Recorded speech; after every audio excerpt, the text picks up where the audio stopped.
You founded Mistral in April 2023, so it's less than 3 years old. In that time, you have built a company with, I think, 800 employees now, about 800 employees. So in the time that some people might do a PhD, you founded Mistral with a workforce of currently 800 people. 3 co-founders.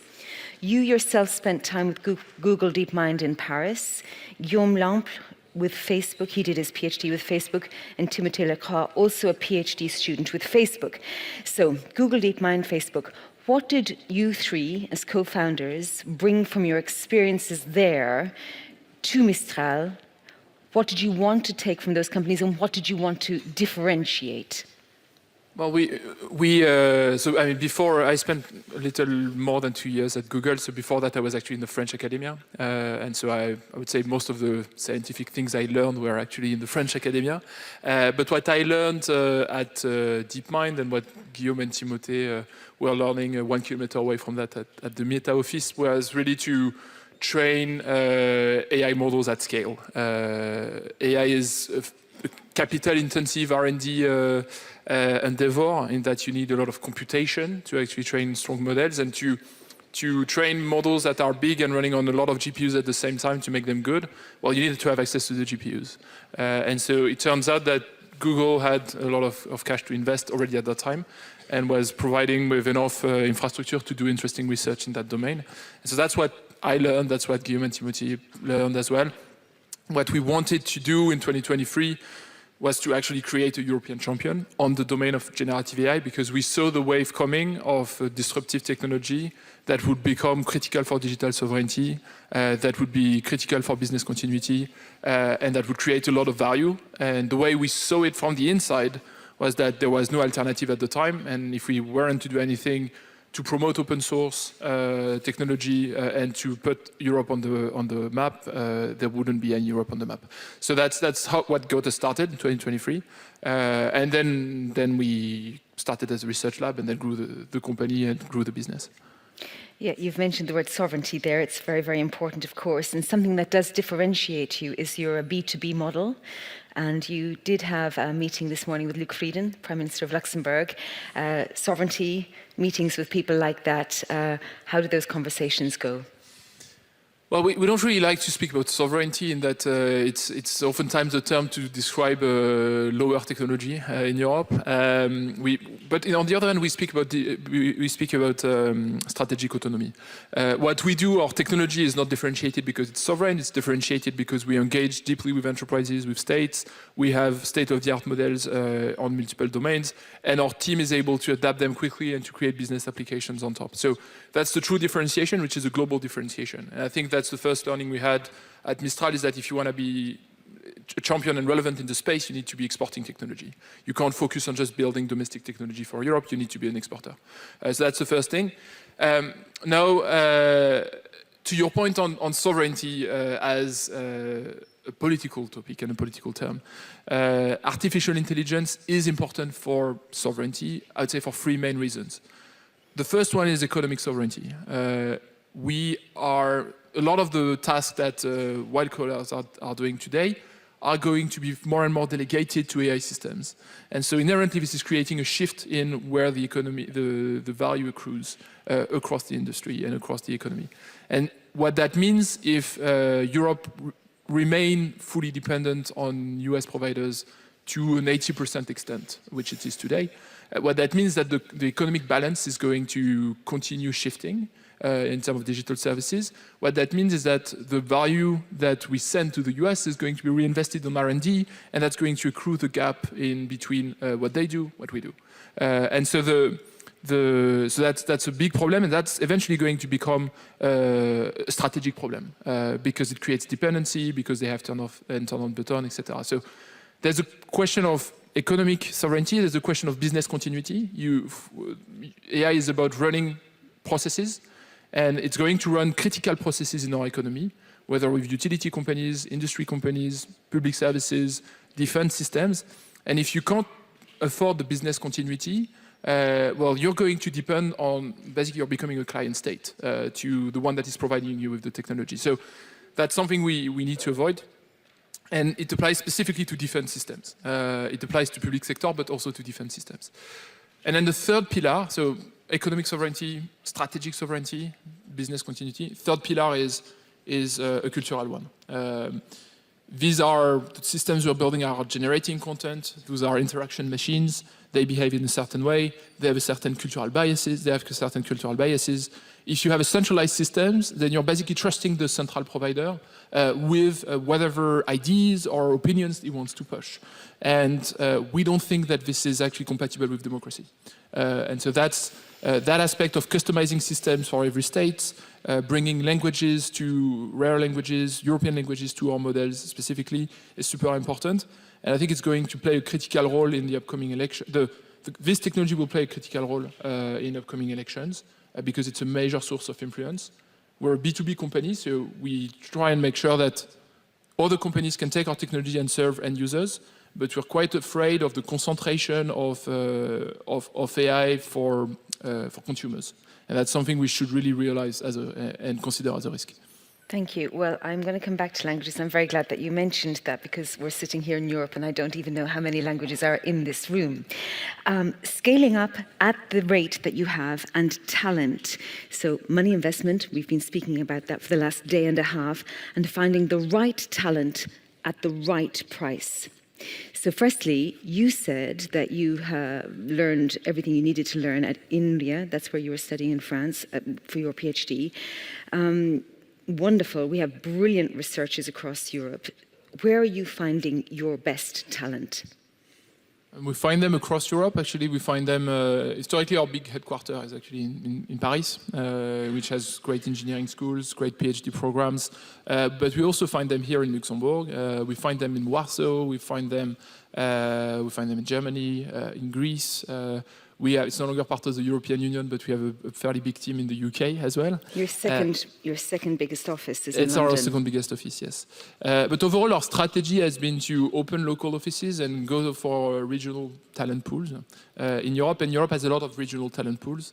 And if you give a researcher or an engineer the opportunities to stay in his hometown with the right compensation, of course, but also the right project, they would rather do that than fly to the US. So our strategy has been really to have these local offices and hire junior people, because Europe is great at producing junior people, and then sometimes relocate some of our fellow European citizens from the US to Europe, and they bring a certain seniority. Well, that's an interesting point, that you're hiring junior people in Europe, and I'm going to lean on that slightly because the salary tag, and I know this because I've got friends at Google DeepMind in London, they can get 7 figures for the work they do. So why would somebody choose to work with Mistral as opposed to getting those 7 figures in the US? Well, first of all, they get similar salaries with us, and especially what they see in coming with us, that we heavily incentivize them with options and shares. And so the equity trajectory we've had means that from a pure economic perspective, joining Mistral has been actually more interesting than joining Google. So that's how we work. It's actually something. The stock option regimes is a bit of a nightmare, honestly, in Europe, because you have 27 of them. And so unification of that would be great, although it's very hard because it's basically fiscally. You've touched on a topic of the day. Yes. So, well, that wasn't the first time something like that was brought to our attention. Yesterday with Hélène von Roeder, CFO of Merck Group. And she was saying that, well, in a different way, but similar, with some of the EU legislation, country to country, there are other tweaks put on top. So you've talked about shares, but I imagine it might be the same with the hiring, the HR process. So if you could put out a few recommendations for a company that's growing at the rate you're growing, what would make your life simpler and more efficient for companies to grow at the rate you are growing? Well, I think the biggest problem in Europe are the notice periods. The fact that you can't just get some people from companies because they will need to stay there for 3 months. So the viscosity of hiring is much, much higher than in the US. So the biggest problem, and it applies to every country in different ways, some are worse than others, is the fact that an employee who wants to leave his company has to give a 3 months notice period. And that's a full catastrophe. We should give more rights to employees, make sure that if they want to leave their company, they can leave their company in like a week. And that's the biggest source of, there are many things that are harder to build here in Europe than in the US, but the viscosity of hiring is one of them. There are other things, but I would say if there was one thing to improve, it's really this. What would the second thing be? Well, I think there are things that inherently Europe cannot do much about because it's about time and depth of the ecosystem and accumulation of different companies that have already scaled. But the biggest hurdle we find ourselves in is to hire senior people, executives, people that have scaled go-to-market teams, people that have scaled marketing teams. So the talent shortage is not where you would expect it. So of course, Europe is great at training engineers. And we have, I think, figured out how to retain those engineers and make sure they're not flying away to the US. But because the ecosystem is young, because there isn't that many companies that have already done the scaling journey all the way to IPO, etc., you can't find, if I'm looking for a CMO, if I was in the Silicon Valley looking for a CMO, I could just, like in a week, I would interview 10 of them, and the week after I would hire a CMO. Here, there's basically 0 CMO that actually can do what we need to do in Europe. And so there's a strong shortage there and nothing we can do about it because it's all about experience. It's all about having already the companies that have trained those people, those executives that will join younger companies. You mentioned engineers. I know that you need engineers, of course. We all know that in the room. Daniela Amodi, co-founder and president of Catastrophic, very recently is famed in the media for saying humanities subjects are becoming more important than ever. What do you think about that? How many humanities degrees are you hiring? No, we hire a lot of, we have a bias toward engineers, including in sales team, but when, like our research team is actually a team of PhDs, and some of them are actually humanity trained. So we have journalists that are tweaking the models and making sure that they behave in a certain ways, making sure that they are unbiased. And so inherently we do content generation, and content generation is a media. So you need to have people that know how media is done, how writing is done. Our models are actually great at creative writing, and they get picked up for that. So we get creative people that use our models to do that.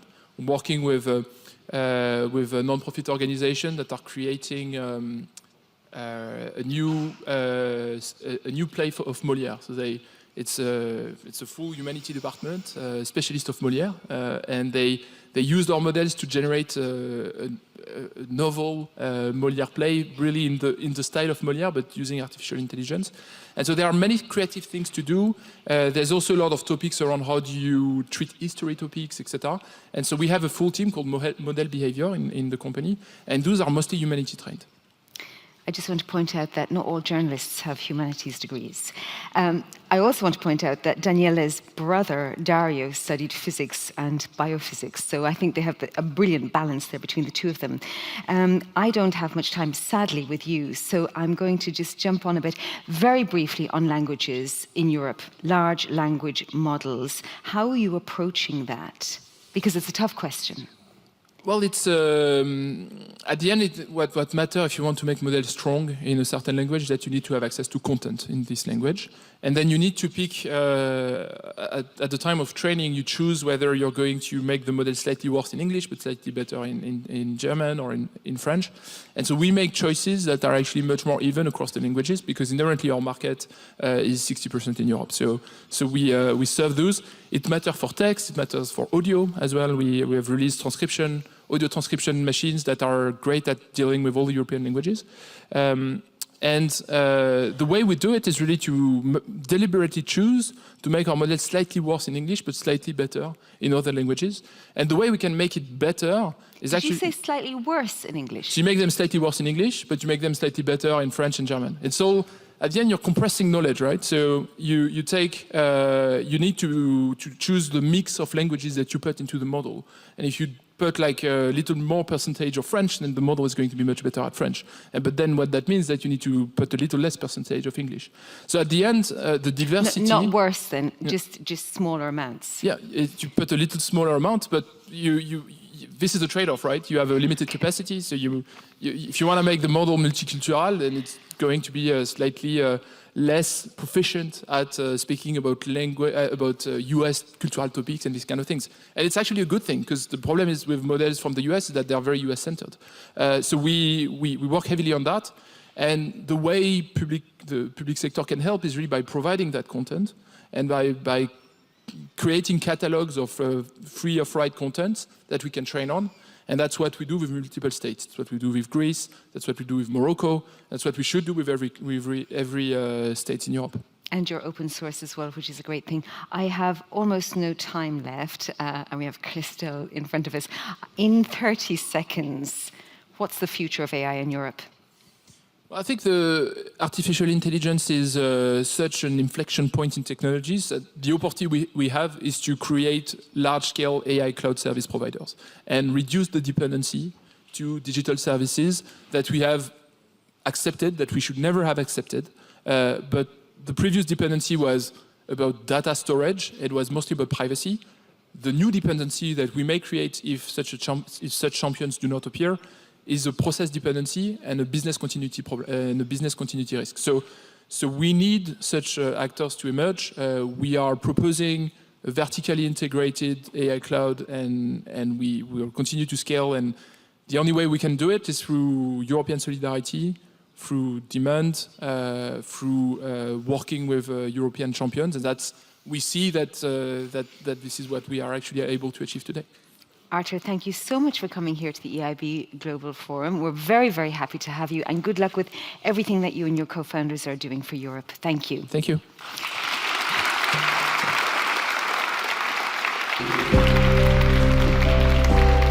Sorry, everybody, we have, since it is our wonderful Julie Becker from the Luxembourg Stock Exchange, we have one comment or question. So please remain. I'm sorry to interrupt. I have a burning question. You all know that next week we'll celebrate the International Women's Day. So I dare asking you how many women you have in your teams, and how do you prevent gender biases in your models? Oh, well. Thank you. Thank you. Julie, I'm only allowed to have your question because you are Julie Becker. That's a great question. Let me get my number right. I think we have around a third of our research team are women. More than half of my leadership team are women, and 25% of our engineers are women. So it's not 50%, but if you look at the training we do in Europe, we have a tendency to actually exit the women very early when it comes to working on research, to working on scientific topic, which I think is a disaster. So we try our best to actually redress that a little bit we hire, we look, we make sure that we do more outbound for female, for instance, for women, because oftentimes they would not apply, and we're able to do that with like full equity at the hiring process level.